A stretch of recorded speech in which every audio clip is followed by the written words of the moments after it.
Hello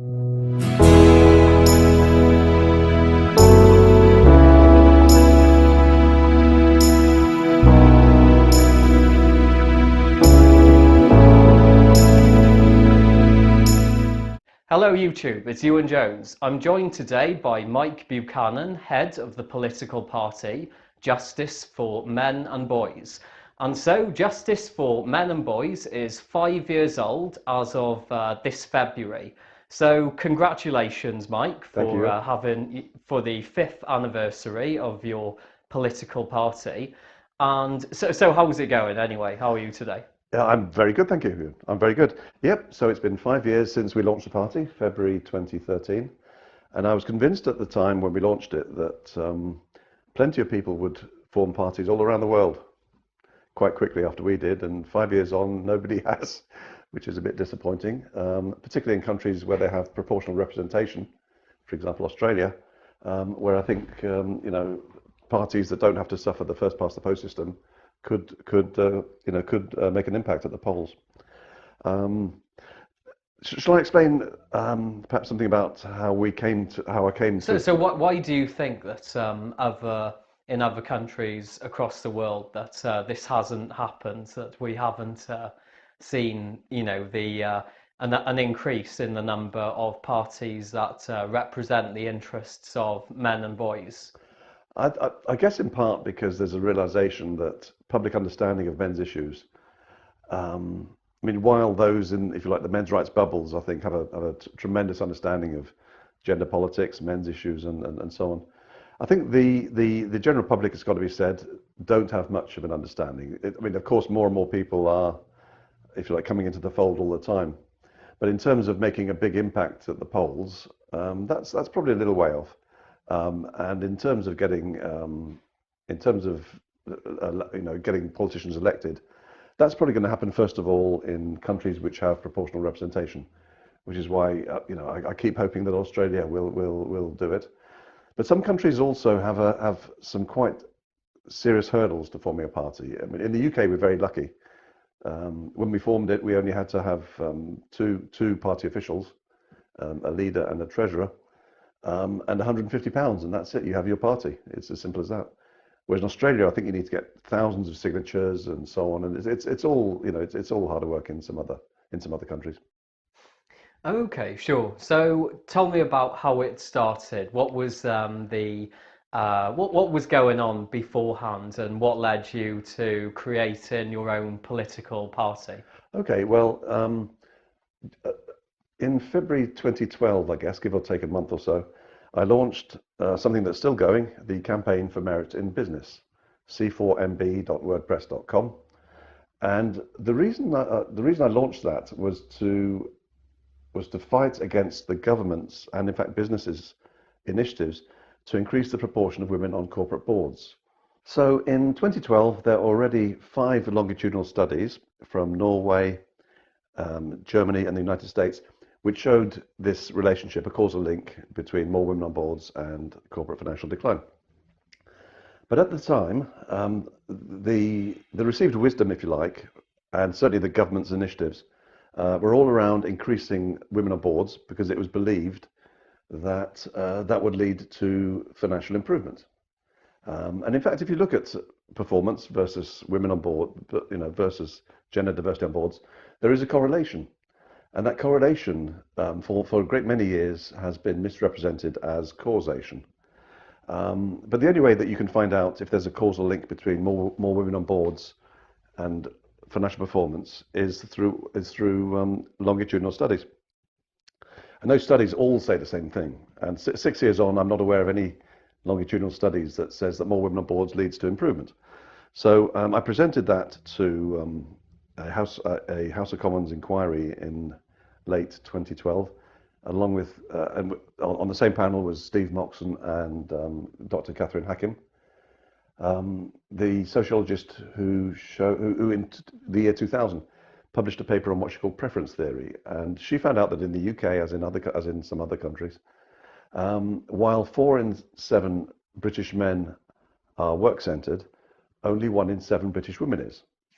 So you would expect an imbalance, let's say at the top of corporations and so on that alone. And But the government is basically in denial of it, and in 2012 the Lord Davis report was published, and that was all about how not whether to drive up the proportion of women on boards, but how to. And he was a Labour peer, and in the executive summary of the first report, there was a line that said, something like, evidence shows that when there are more women on boards, companies become more profitable. And there was a sort of small number one, and you look down the page, and the number one was there as a footnote, but there was nothing next to it. And we have that on our, the document is still there. So they basically came up with the conclusion that they couldn't find any evidence to support. So they actually put in a reference in the text, but it was to nothing.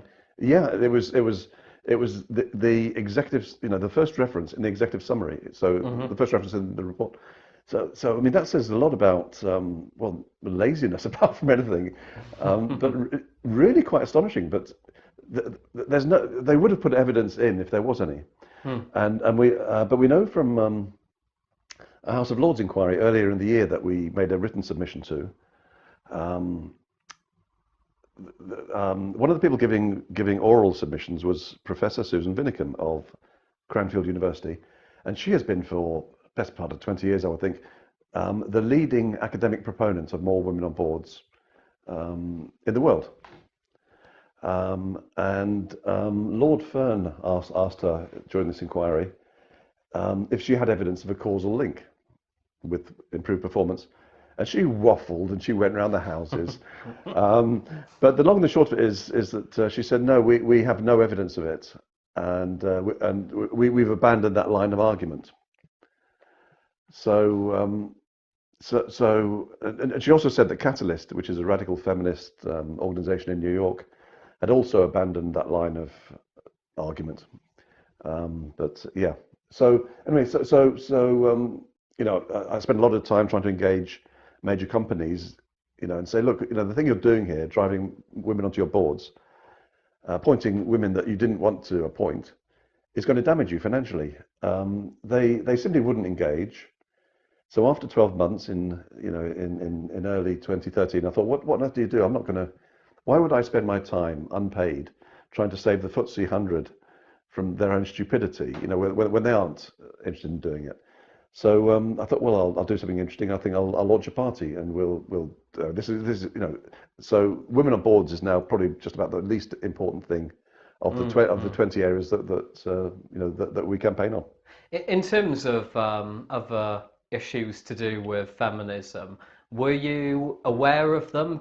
When you were running the Merit in Business campaign? Yeah, I've been very interested, I think, in feminism since about 2008, when I went for it was financially very difficult. I was an independent consultant, a business consultant. It was around the time of the Lehman Brothers, and it was just almost impossible to get work. And then there was a rare opportunity in the public sector in London, so I went along for this interview. And frankly, I could have done that job on the train on the way in. It was so within my comfort zone, it was unbelievable. But this absolutely ghastly radical feminist, this huge, great woman, who I later called Goliatha, she basically sort of just dismissed everything that I had to say, and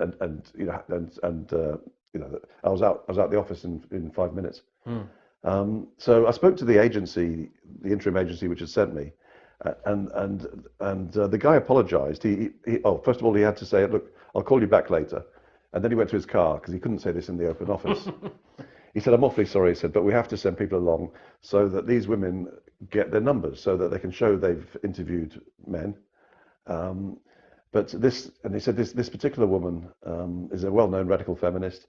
She would far sooner appoint the most incompetent woman than the most competent man. And being the public sector, she gets away with it. And if anybody wonders why she never appoints men, well, there's always something that she can point to that the woman who got the job has that that the men didn't. So it's extremely cynical, and I think it's more and more widespread in the public sector. But I also hear of it increasingly in the private sector. um, yeah, so I sort of became interested in that, and before that, between 2006 to 8, I'd been a business consultant for the Conservatives at their head office in London, and in 2009, when I was still a member, David Cameron decided that he wanted all women shortlists. And as you can imagine, the membership went batshit insane. That's the only Yes, thing I yeah. can. It was so anti-meritocratic. Mm-hmm.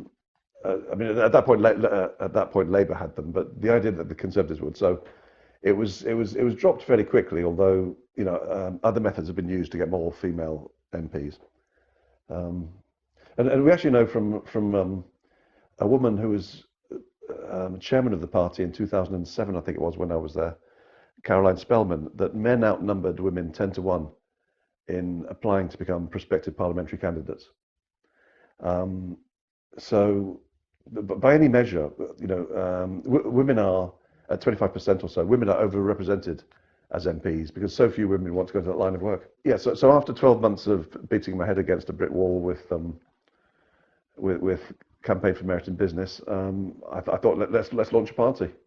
And in terms of the issues, you had seen what was happening generally in the political landscape, and I suppose, I mean, you probably were aware of all of the other issues. I guess the I father's rights issues. That. certainly things like father's rights. Yes, I mean that's the one that the man on the street or the woman on the street kind of gets fairly quickly. Although all too often, people will assume that if a man doesn't get to see his kids, it's because he was, he was doing something wrong, and it's just Deadbeat dad. deadbeat dad, exactly. Yes. Which Cameron actually used that expression, didn't he, on Father's Day? And Uh-huh. I remember Swain Pye going ballistic over that, and quite right too. Um, but no, certainly a number of areas I was acquainted with. But over the course of the next year or two, it became very clear that there are a considerable number of men's issues, if you like. And in our 2015 General Election Manifesto, we explored 20 areas where the human rights of men and boys are assaulted by the state's action and inactions. And something about which I knew very little at the point of forming the party in 2013 was non-therapeutic circumcision of male minors or male genital mutilation. But it's a subject that, the more you understand it, the more horrendous it is. It is an extremely complex subject. The amount of damage it does is appalling. There's obviously the religious side to it. There's a psychological side to it. That males are brought up to actually attach value to this mutilation, such that they will mutilate their sons' genitals. It's in a sense that's their way of coping. And but both you and I know some people who were circumcised as minors, who are just in a blind rage over it. Yes. And Yeah. while I understand, I think if I were in that position, I think I would be the same. But psychologically, it's very damaging. It's and of course there have been suicides, a number of well documented suicides. I had just on BBC Radio the other day, a Muslim guy was saying, well, it causes no harm. And it's like, you want to say, well, please watch Tim Hammond's video on the Global Survey of Infant Circumcision Harm. But yeah, it's a very difficult area. So, I mean, some of the worst circumcisions I've seen would be probably the Jewish ones, where it's done to babies who are 8 days 8 days old. old, that's right. And yeah, so I believe the number of deaths caused by the operation is higher than the number of people for whom a circumcision would be beneficial. Oh my God, yes, So yes, it's like 1 in every 10,000 boys dies from the operation, yes. and it's only beneficial in 1 in every 16,000 cases. And you wouldn't know if it's beneficial Well, you say for that. someone anyway No, until later on, and there's actually an issue that develops. That would be the only time that you know whether this would have any positive impact or yeah. not. So just doing it to boys 8 days old under no anaesthetic. It's crazy. It is just appalling. But almost every there's an interesting division here between Jews and Muslims. I mean, and we speak to both of them at Speaker's Corner every couple of Sundays. And Jews will very seldom talk about health issues or hygiene or so on. They'll simply say, look, it's a covenant with God, and it's kind of like, why are you wasting my time? God wants this. Who are you to tell me otherwise? You know. So the exchanges with Jews at Speaker's Corner tend to be fairly short, abrupt, sometimes a little bit unpleasant, which is actually in stark contrast generally with the Muslims, which sometimes surprises people. But they will engage. But Muslims, perhaps because it's not in the Quran, it's a sunnah, to do this. Because it's not in the Quran, they will talk about hygiene all the time. And when you speak to them about, as adults, exactly what they think a foreskin is and what it looks like in an adult, you would think it's this huge, great gangrenous quilt cover or something that's, birds are flying in and out of it. They have the most extraordinary vision of how grotesque this thing is. But yeah, they're all very persuaded of it.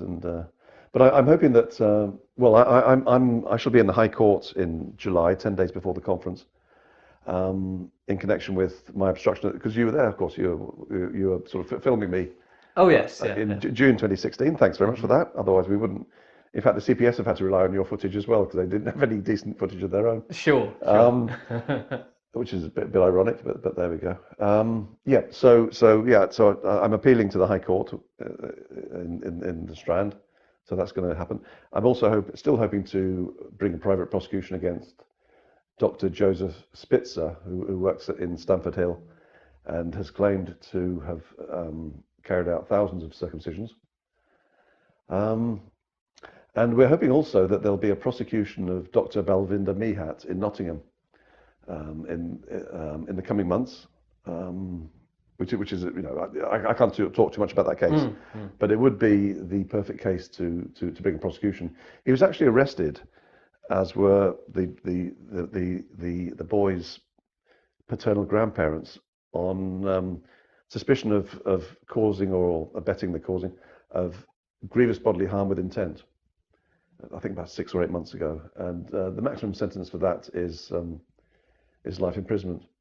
So the CPS do know, and the police do know, that it's grievous bodily harm, and it's therefore illegal under the 1861 Offences Against a Person Act. And if I had £1 for every time I'd said that, I think I could get a villa in the south of France by now. But there's no question it's illegal. But how many people out there actually get that it's illegal? Not too many. Not too many. No, I think people are unaware of the law in this instance. And yes, you are mutilating the penis of a baby boy or young boy, and they're not 18, and so how can they consent to it? They can't. So the only reason these people are allowed to do this is in the name of religion. And so they use the religion card. And culture. And the authorities just back down and say, oh well, in your case, the Offences Against the Person Act doesn't count, and we'll make an exemption. But they never say that, do they? They'll never say that, of course. They simply just won't bring prosecutions. Yes. I mean, we've sent plenty of freedom of information requests to the Home Office and others, and they will never, in writing, deny, accept that it's illegal. They just will not bring prosecutions. But there's a nuance here that very, very few people are aware of. Even adults cannot consent to non-therapeutic grievous bodily harm on themselves. So even an adult in Britain today legally cannot be circumcised, even if he wishes it. Which is an interesting nuance. There's very few people, even people who've, and that goes back to a famous or infamous case. It does happen with adults, so just it does sometimes, but that's normally therapeutic. Yes, but some adults have it done for religious or cultural reasons. For example, if they marry a Muslim or a Jew or a Jewish woman, let's say. But we know from a number of interviews with those men that that they really do understand how much sensory loss they've had as a result. Because as you know, 90% of the nerve cells in the penis that give men pleasure during sex are in the foreskin. And they'd be the only ones who could actually know Yeah, about of this. course, No one else would have any idea. of course, of course. Guys who have been circumcised at a young age, or Yeah, guys who haven't been circumcised, yeah. they wouldn't And know. they'll come So out. these are the only men who know the difference Of course. between the But two but positions. the Yeah. men circumcised as babies, or particularly as babies, because Muslims certainly in the UK tend to be circumcised at a later age, 7 or 8.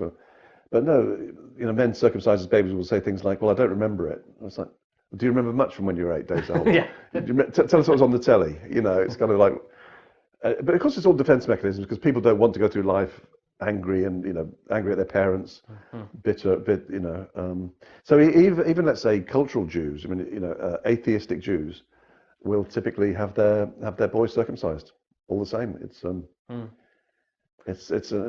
a dreadful thing. Well, yeah, good luck with the anti-circumcision Thank you. campaign.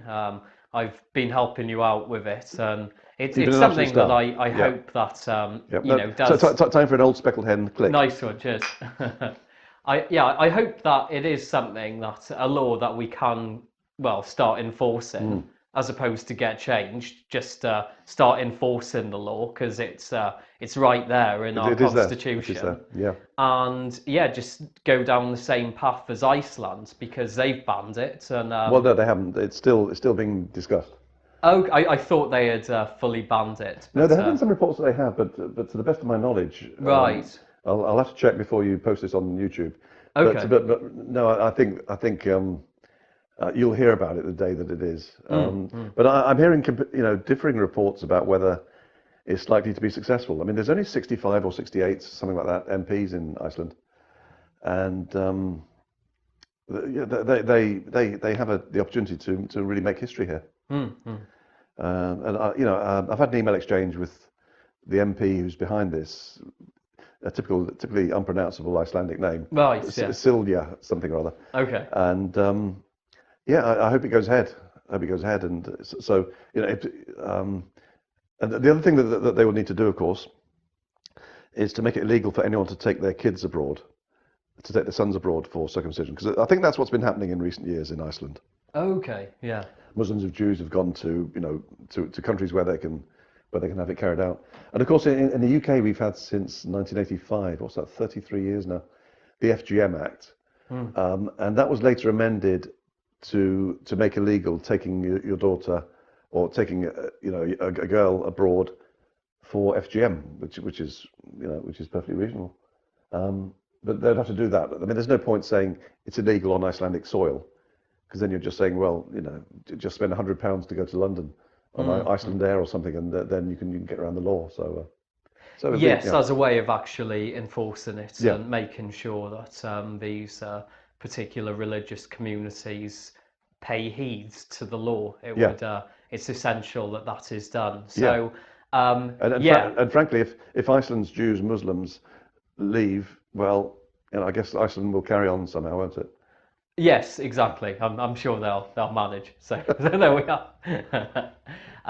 In terms of the other issues that Justice for Men and Boys has been looking into, I mean, it just seems to be generally all of the stuff we hear within the anti-feminist movement. And I think in your manifesto, you look at the 20 areas where the state is impacting on the lives of men and boys, but is not doing so to women and girls.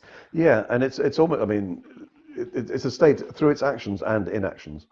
And so something that's become pretty obvious in recent years has been that the reason that the state assaults men and boys is to privilege women and girls. And I think that realization is something that really differentiates those who campaign, if you like, or work on men's issues, who are anti-feminists, and those who are not. Because to my mind, if you stop those those privileges of women and girls, men's human rights, they'll have them. They are two sides of the same coin. So you take education, one of many areas where William Collins has written some great stuff. So he pointed out that in 1987, O levels were replaced by GCSEs in order that teacher bias, both male and female teacher bias, would advantage girls over boys. And there had historically, despite the public thinking otherwise, there had not been a historical advantage for boys. So in 1987-8, that academic year, the gender pay gap appeared, and it has been with us ever since. It's been with us for 30 years, and we know from a Freedom of Information request that we put to the Department for Education 3 years ago that the department does not consider it. It sees no problem.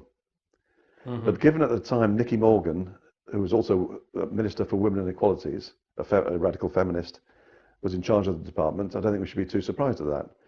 Then she was followed by Justine Greening, another sort of Minister for Women and Equalities, a lesbian feminist, just for a bit of variety. And she also took absolutely no interest in the issue. And now there's a man, I can't remember his name offhand, who's the Minister for Education, and he's shown no signs at all of seeing it as a problem. Not one penny of government money is going into that issue, not one. But in the meantime, the government is spending £30 million on driving up, or trying to drive up, the number of women in engineering. Because it's always been a failure. It's been a failure for 30 or 40 years. Yeah. Idea. It's always been, no, you're not suddenly going to get women to become interested in studying abstract fields and systems. Instead, they're going to continue being women, and they're going to continue being interested in interpersonal relationships and more in the biological sciences. Absolutely. And the humanities, basically. Absolutely. So So since the 70s, there's been a big push to get more women into medicine. And I mean, you look at why is it 70% of medical students are women, but 5% of engineering students are women. And medicine ticks all the boxes. It just ticks. If there are 9 or 10 boxes that would make a woman want to go into something, it ticks them all. It's well paid. Lots of human interaction. You can work part-time if you want. You're virtually unsackable unless you do a Harold Shipman. I mean, you're not going to be fired for incompetence, are you, as a doctor? I mean, that's not within the NHS. No, but you take engineering. I mean, it was just a couple of years back that Brunel University were paying women, I think it was £15,000 or £16,000 to do the MSc course, which is a 1-year course, and no reason other than because vagina. That was the only reason. I mean, we no more need more women engineers than we need one-legged Welsh engineers with Tourette's syndrome. I mean, I'm not picking on the Welsh for any particular reason, or particularly the one-legged Welsh people with Tourette's. that particular minority. They are so underrepresented in engineering, But these things keep, they just keep rolling. Although male unemployment has been higher than female unemployment for years. It's sheer madness. And it's that seems to be a lot of the feminist push to get more women in STEM is I suppose it seems to be just a push to try and get women to dominate all of these fields, and I can't really. I mean, I sort of have some theories and ideas as to why they're doing it, but at an objective level, it's like, well, what's wrong with men doing these jobs? And also, surely isn't the best idea that you get someone who enjoys doing the job, who is competent at it, who's prepared to put the time in, and is actually able to move that profession forward. But they're like, no, what we care about is identity politics. There was a piece the other day on YouTube. I can't remember who posted it, but it was about it was some sort of branch of computing where I think it's something like 30 or 40% of the intake were female. And you can imagine all these girls, at school they would have had rah, rah, rah, we need more women in computing. So some of them would have been inspired by it. by the time the course ended, 87% of those women had left. So they've basically been dazzled by a bit of women are amazing, women are strong, some bullshit about Ada Lovelace sort of having created computing or something. Yes, I mean, there's not a single area I know of where feminists say that this remarkable woman has been overlooked, and you actually read into it. So they're like, no, that's a bit embarrassing, really. I mean, there are one or two, but they're almost always nonsense. But of course, they are, of course, incredibly selective. Where are the feminist campaigns to have more women in the sewers? Garbage collection, deep sea fishing. But yeah. I mean, it's people like you and me, Ewan, and people in the men's rights movement that point this out. But the mainstream media don't. Yes. Except, although you'll get this stuff in the comments columns. So somebody will do a piece on something, let's say the gender pay gap. Yeah. And there'll be some pathetic piece that says this is a major problem, blah, blah, blah. Although William Collins has shown that the pay gap is in favour of women for both part-time and full-time workers, but that's something else. Right. But I mean, there's a bit on the BBC this morning. I almost drove off the road in anger about the gender bloody pay gap. And so it'll have the approved feminist narrative, whether it's a male or female journalist, and then 99% of the 1,000 comments following it will say this is crap. Yeah. This is not women earning less than men, but.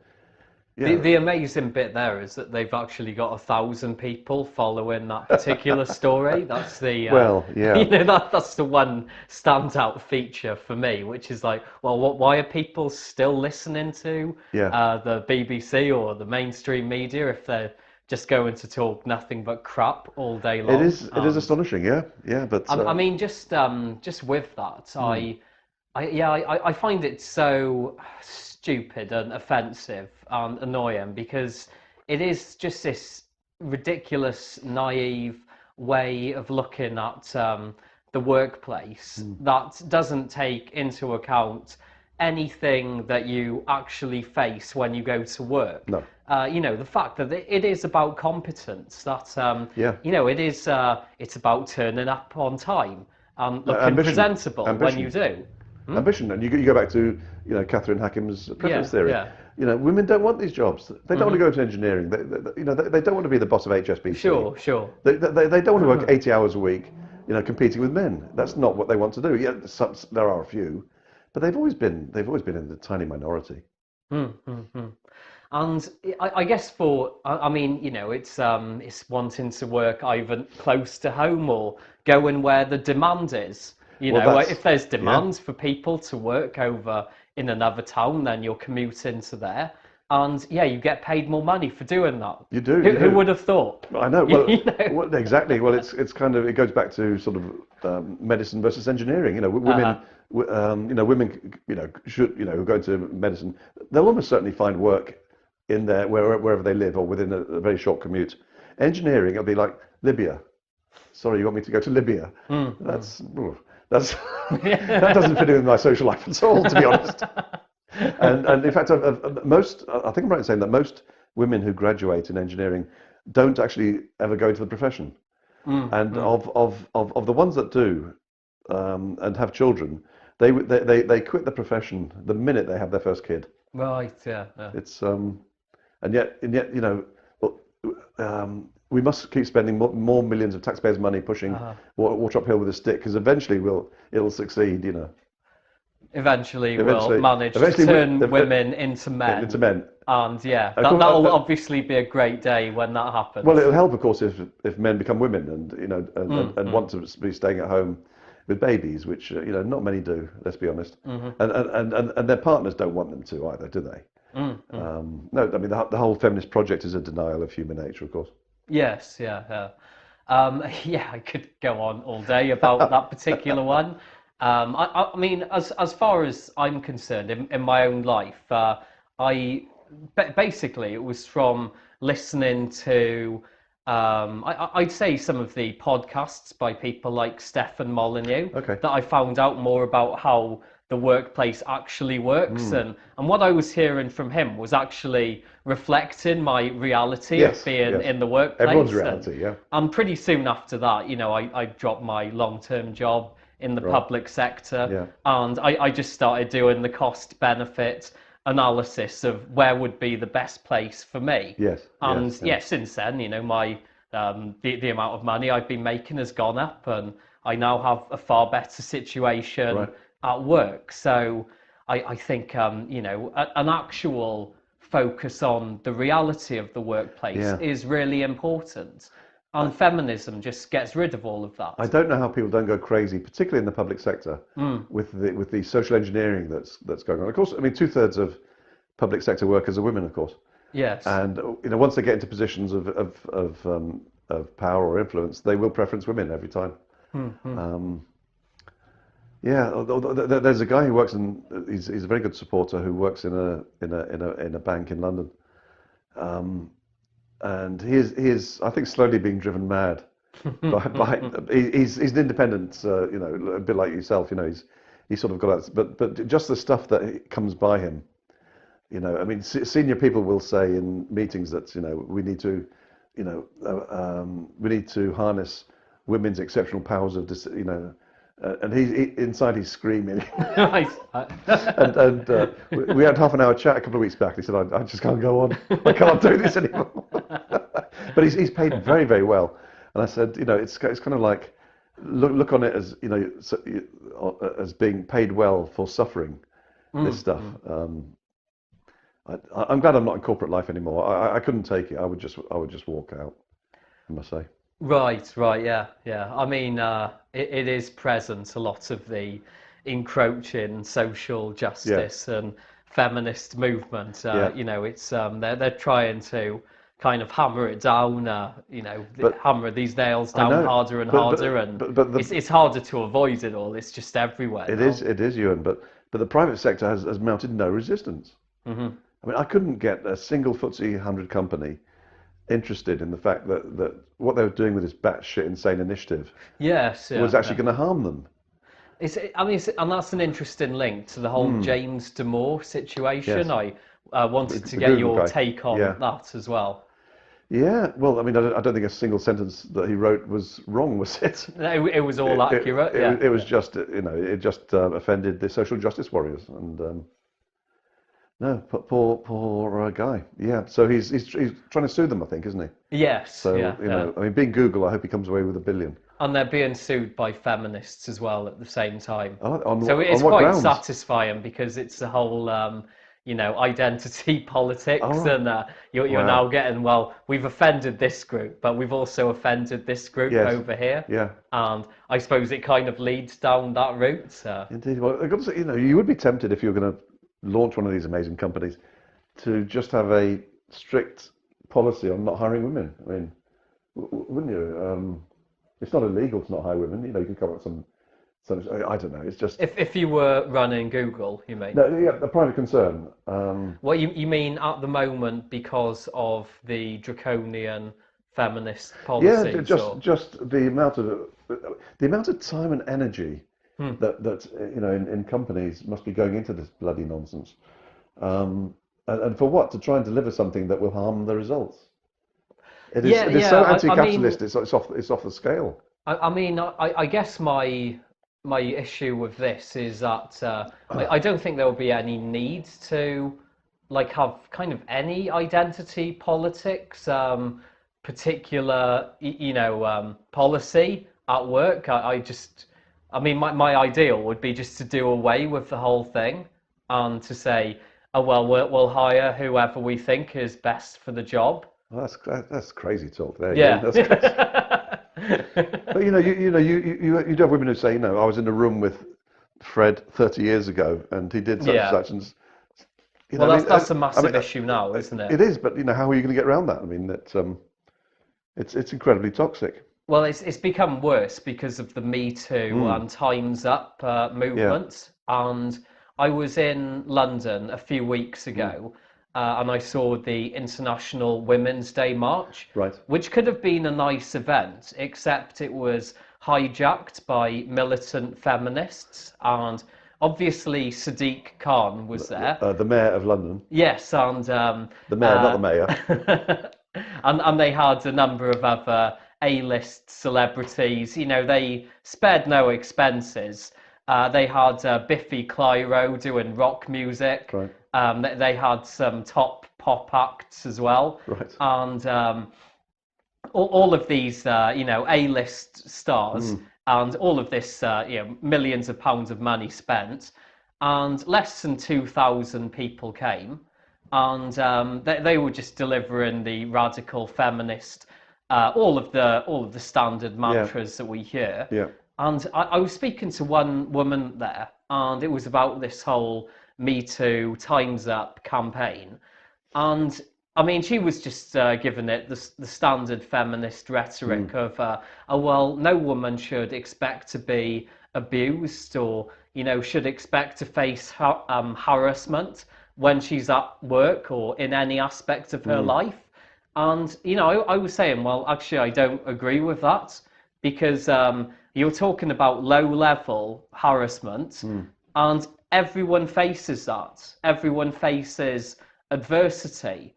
If you're talking about an actual crime where someone, you know, enacts a major act of violence against another person, you know, whether they actually rape someone, whether they sexually assault someone, whether they engage in serious stalking or harassment, sure, you know, call those crimes. But when you're talking about a guy who slaps a woman's ass or something, it's like, well, do you really need the police to deal with that?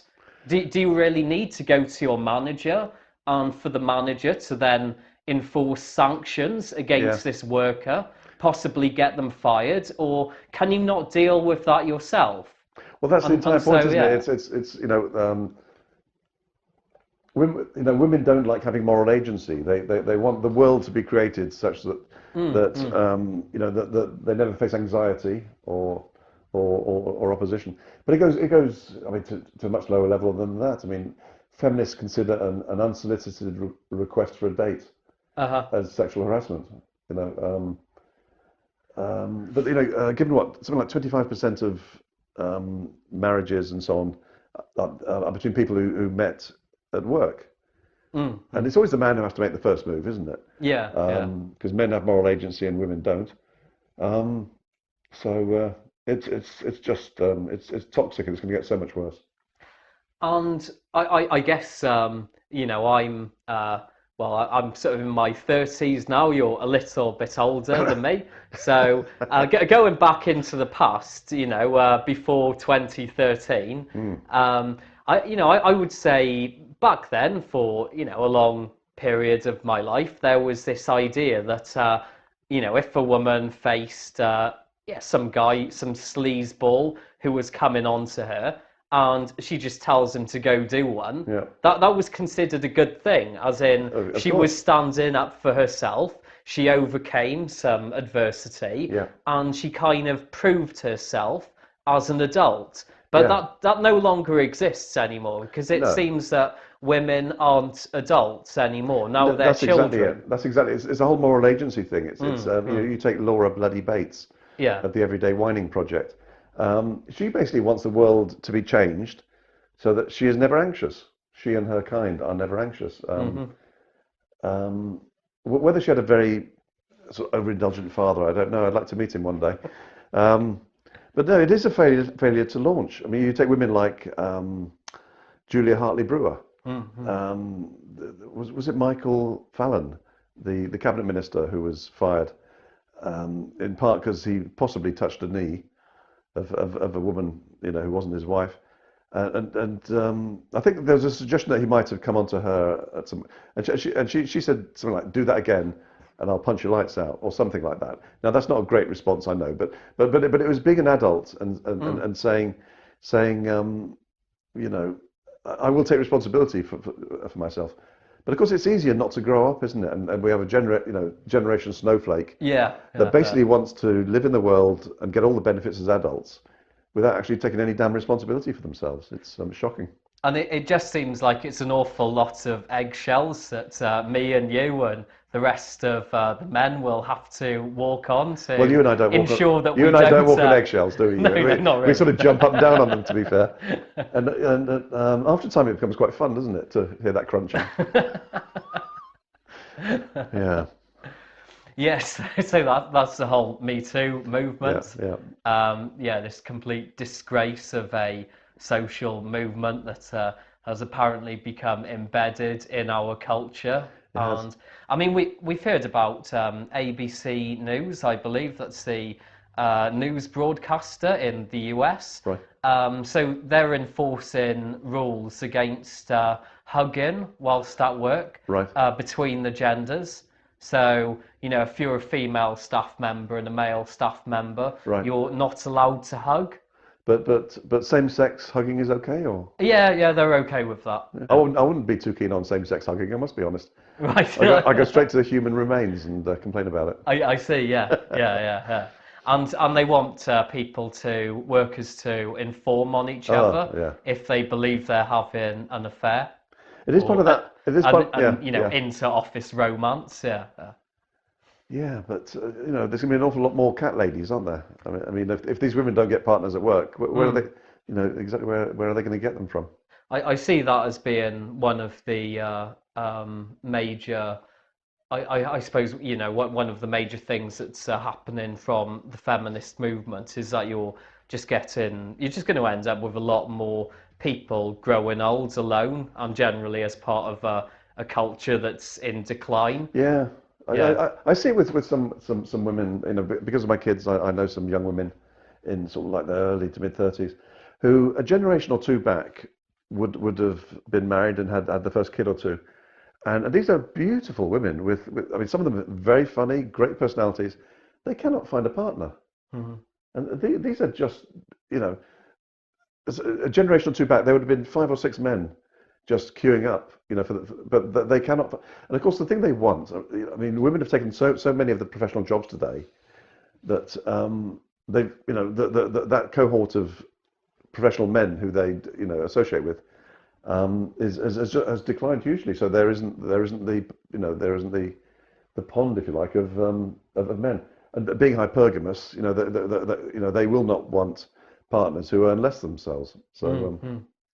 Yeah, I think it's a social disaster that's happening. Yeah, and that's one of the problems with an education system that is catering to women and is saying to guys and mainly to white working class boys who go through the system that don't bother with any of this university stuff because the education system caters to girls. Yeah.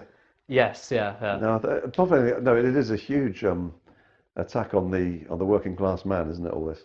I mean, I just find it crazy with, the continual push to get women into all of these jobs, and at the same time, there just seems to be an absolute apathy towards boys generally in the education system, and it seems that white boys, they're now actually getting all of the all of the identity politics narratives, and they're also being told about the patriarchy and that white men have been the oppressors of every other group throughout human history. It's madness. And so, they're oppressing all of these women and all of these people of other black and ethnic minority people throughout history. And so it just seems to be this absolute hatred towards this one group. And they're telling this to boys who have done none of this. Well,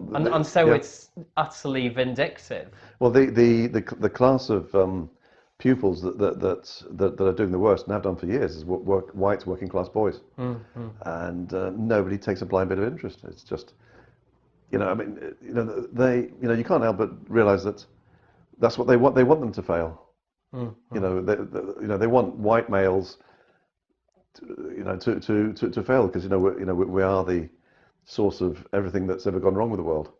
And so feminism promotes this idea, and I mean, if we look at the education system, I think there's Like in J.P. Tate's book, he focuses on this brilliantly, and he talks about some of the problems to do with having massive numbers of female teachers in primary schools. And so, you know, we're now seeing issues to do with them banning games that the boys would play during break time, such as tag and British Bulldog. There's often a focus on lethal things. Yeah, exactly. Yeah, but these boys are coming from a lot of these boys, certainly working class, are coming from fatherless families. Right. Yeah. They hardly see an adult man, you know, from week to week. Yeah. Yeah. And they're fed this constant drip of,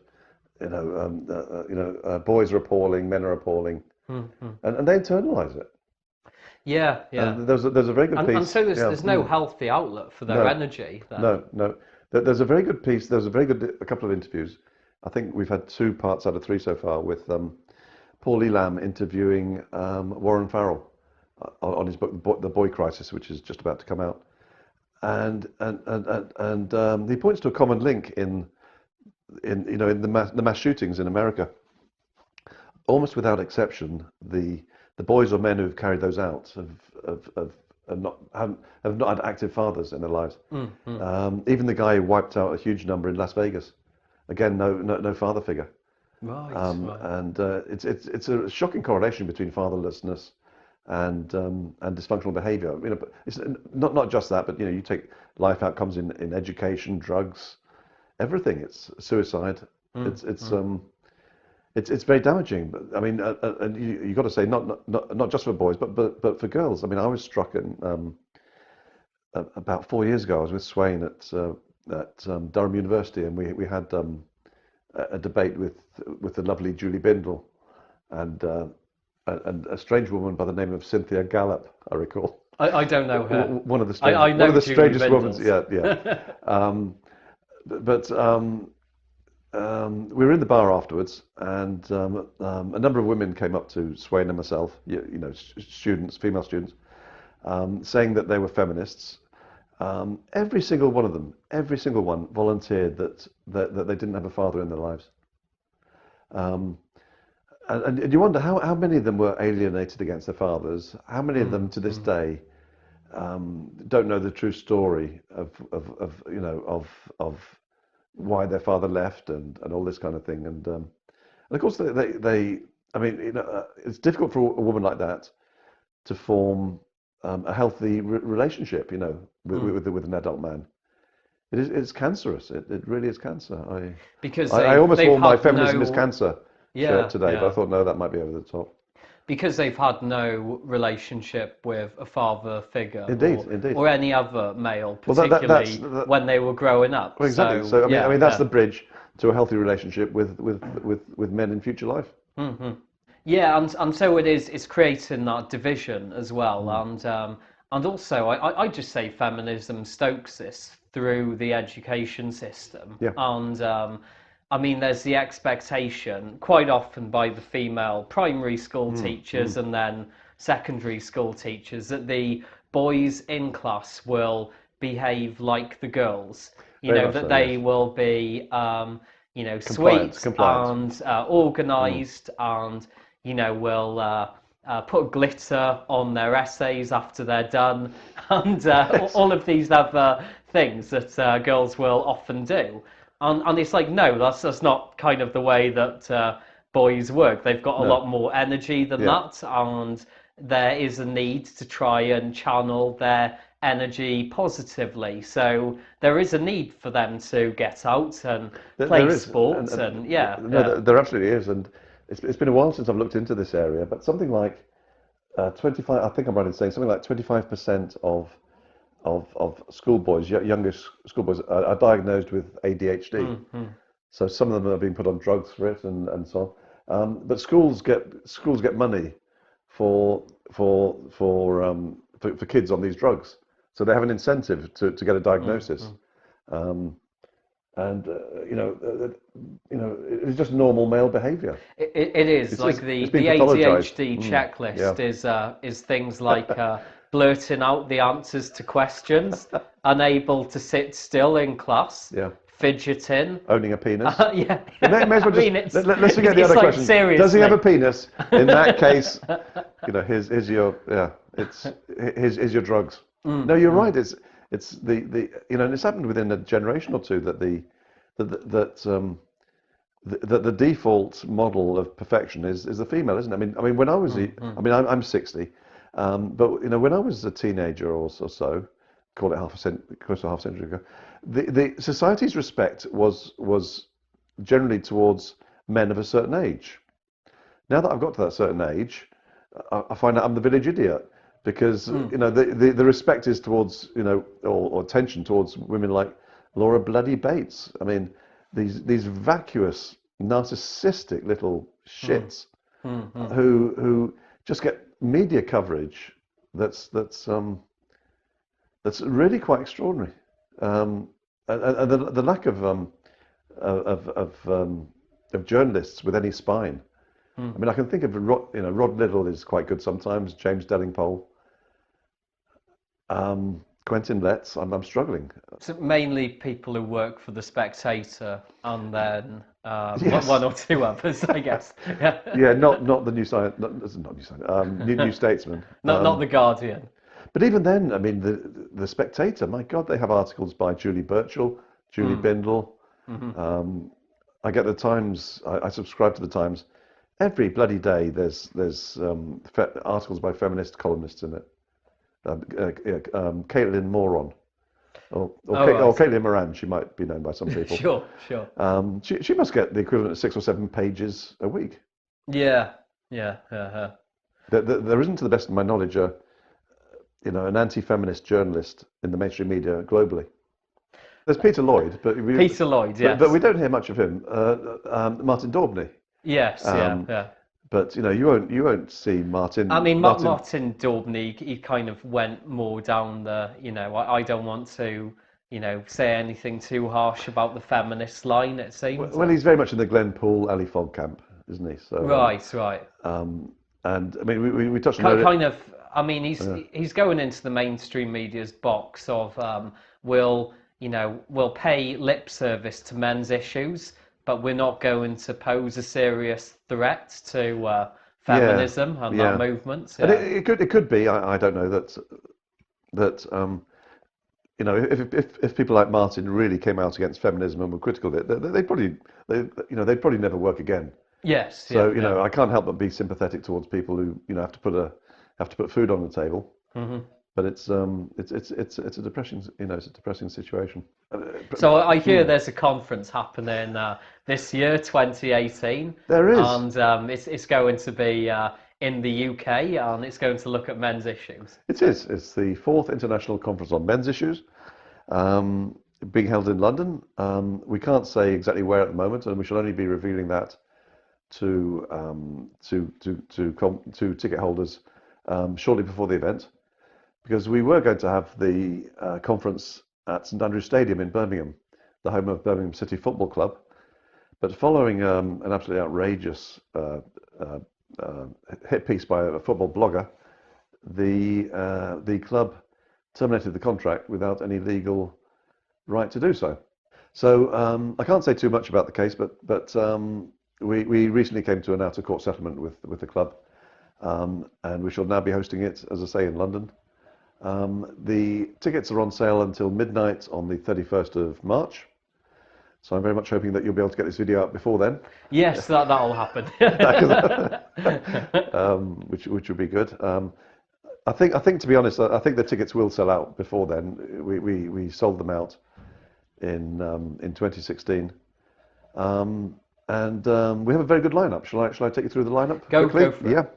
The two hosts, well, we're co-hosting it with The Voice for Men. So Paul Elam, who needs no introduction, the founder and publisher of The Voice for Men, will be speaking on female privilege, why women should be ashamed of themselves.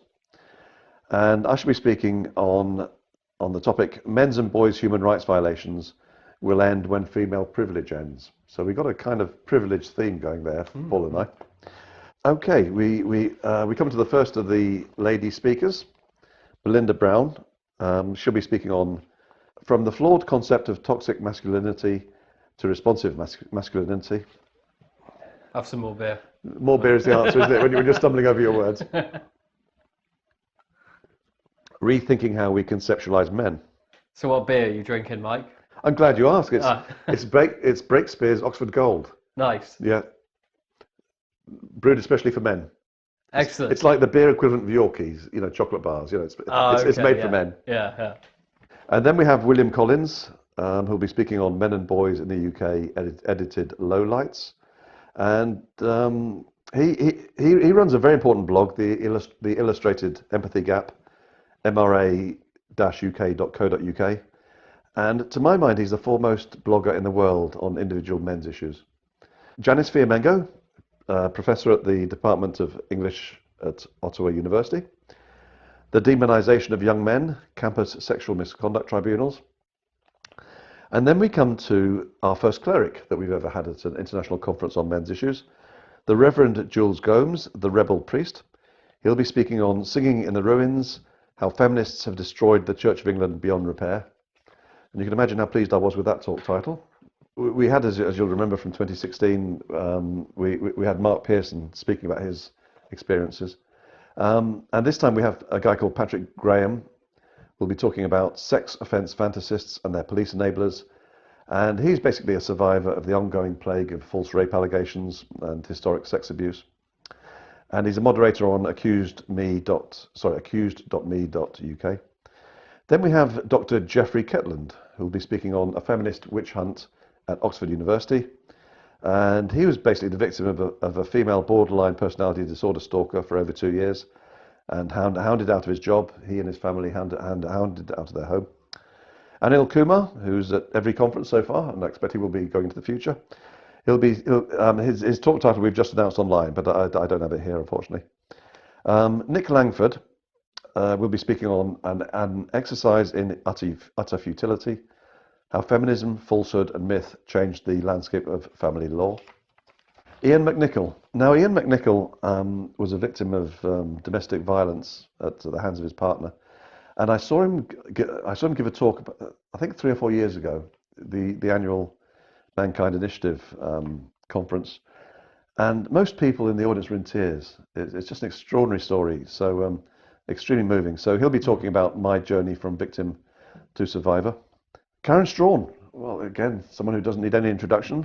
Girl Writes What? She'll be talking about why women must consign feminism to the dustbin of history. Stephen Svoboda he's the executive director of the Attorneys for the Rights of the Child. He'll be speaking on genital autonomy, gender equity and the world. And he's a very well-known figure in that area. Alison Tiemann, again, hardly needs introduction. She founded Honey Badger Radio 5 years ago. And she'll be talking on how compassion for men shapes civilization. And in addition to these speakers, there are a number of well-known individuals who will be attending the conference but not giving presentations. In surname alphabetical order, otherwise people will get kind of a bit pissed off. Jordan Holbrook, who will be sort of sorting things out techie-wise. Cassie J, maker of The Red Pill, very, very important film. Ewan Jones, yes. Ewan Jones, always good to see Ewan Jones there. And I might just say at this point, Ewan, that people might not know this, or some people watching this might not know this, but you were a huge support in 2015 when we stood in a couple of seats in Nottingham, and there were just a small number of guys who would come and do leafleting in the rain and the crap weather and the heat and whatever else. So I just want to say a public thank you for that. That was really appreciated, and you're very much a stalwart to this day. You're a guy who'll turn up, if he says he will. So I'll take my hat off to you. Mark Pearson, who we spoke of earlier, gave a very good talk 2 years ago. Erin Pitsey, it wouldn't be an ICMI without her. Dr. Randa McCann, who is a very funny guy. I wish I had time to watch all his output. He just has me in stitches. In the Gold Coast, he interviewed me, and so he asked me a number of sort of questions. He asked other people, so I didn't know what they were. But the first one I'll never forget. It was, on a scale of 1 to 10, Mike, how much do you hate women? And then there's a pause. 9 or 10. So where do you go with that? J.P. Tate, the author, who you mentioned earlier on, so it'll be good to see him there. Barry Wright, who's an amazing guy, lives in Norwich, and he put on he put on some screenings of The Red Pill in July 2017, and he spent more than £10,000 of his own money flying Yes. Cassie over, Paul Elam, Erin Pitsey, and paying hotel bills and so on. So an amazing guy, and won a Churchill Award for his efforts. And yeah, I'm not sure what else. Oh yes, Paul Elam will be presented with a Churchill Award Excellent. at one of the dinners. Nice. And I'm hoping to have someone come along and take photographs of us by the Churchill statue in Parliament Square, doing a sort of V for Victory sign. With the conference, anyway, I think it's going to be fantastic. It will be, I'm sure. Was last time in 2016. They're always great events. Yes, yeah. I think it's definitely it's got to be the most positive thing that happens in the anti-feminist and men's rights movement in the calendar. Yeah. Just because it's a fantastic get together of all of these people and a chance to interact. Regular people to get the chance to talk to Karen and all of these other activists and to really think about what they're going to be doing with their lives in the next few years and how they're going to bring the movement forwards, and then but also the community as well, and building that. So I think people really go away from these things buzzing. They're fantastic events, and I remember in Detroit, the first one in 2014. I think Karen had been doing her video blogs and audio blogs for 3 or 4 years by that point. And I think she'd come out just a year or two before that. Someone had doxed her. So she said, yeah, my name's Karen Strawn, these are my details. But she was so, I mean, she's still important, but she was really an incredibly formative figure, important figure. I remember asking, I mean, whoever I asked at Detroit, what kind of woke you up to all this stuff, feminism and men's rights? And 3/4 of the people would say Karen. So I mean, to be honest, and I hope this doesn't embarrass her if she sees this, I was really in awe of her, a huge fan. And I said to myself in the weeks before Detroit, because both she and I were speaking, I kept on saying to myself, for God's sake, when you meet her, don't stare at your shoes and say, oh, hello Karen, big fan. So it happened that I was in the car park in Detroit, and she stopped her car and walked out, and I was quite nearby. And I walked up to her and basically went, hi Karen, big fan. And her face kind of said, oh my God, if one more man does that, I'm gonna walk. But she's so used to it. But she is the most grounded person. I mean, she just isn't. You met her, Yes, just the nicest person, isn't she? She's not. She's not. She could be an absolute prima donna. She could get away with being a real pain in the neck. Because she has. She's so important. But she's never done that. And I mean, frankly, the talks are all put on YouTube later. And I think, frankly, if you went to the conference and didn't go to a single talk, you'd still have a great time. I mean, the evening socializing. I mean, it's great, isn't it? yes, I believe fantastic. you've enjoyed that once or twice. In London, I remember Slightly. you enjoyed that one night. I may have had like a half or two during the night. The socializing is great, isn't it? I mean, just letting your hair down and just having a few beers and smokes with people that you admire. I think the whole thing is just fantastic because it's so many like-minded people and who are just discussing the truth of what's actually going on in the world today with this horrific movement of feminism, and you don't get that in most people don't anyway. I think maybe there's 1 or 2 enclaves in the world where you get a strong cluster of anti-feminists, but Bristol and Bath. Maybe not here. But I mean, we had in 2016 people from 20 countries coming. I mean, leaving aside the speakers, and I would think it'd probably be a similar number this time. That's awesome. We have a whole family of 4 coming from California. Nice. So yeah, it's going to be a great event. Awesome. Thank you, Mike. Thank you for talking to me today It's a about pleasure. the conference this year, the International Men's Conference, July this year, and also about J4MB, which has now had its fifth Hmm. anniversary.